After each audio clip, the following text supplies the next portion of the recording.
सो हमने क्वेश्चन ले लिया है Laplace transform of cos root 3/2 का।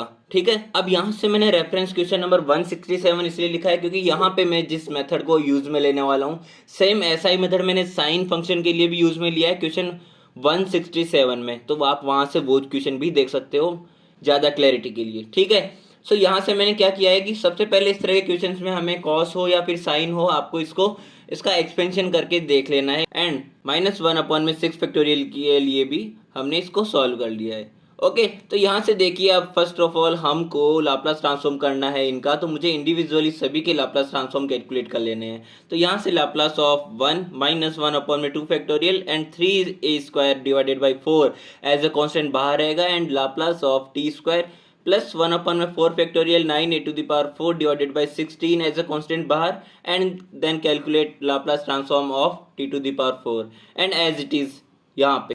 तो देखो पहली चीज तो यहाँ पे लाप्लास ट्रांसफॉर्म जब भी आप t⁴n का करेंगे तो आपका क्या होगा n factorial divided by s⁴n+1, जो हमारे पास पावर है उसी का फैक्टोरियल हो जाएगा। और अगर आप गामा में लिखना चाहते हो तो gamma n+1 divided by s⁴n+1 हो जाएगा।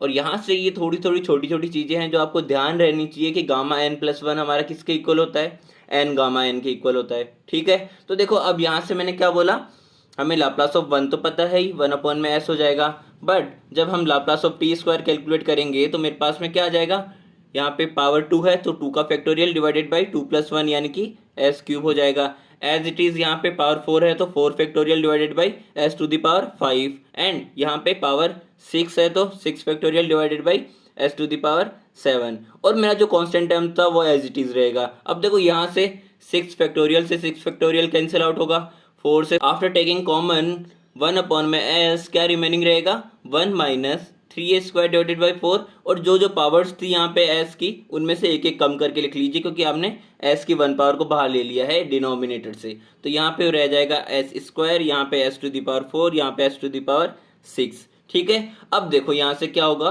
कि जब हम एक्सपेंशन करेंगे 1 + x⁴ का बाइनोमियल एक्सपेंशन, जो कि आपको याद रखना ही रखना है, 1 - x प्लस में x² माइनस x³ प्लस में x⁴ माइनस x⁶।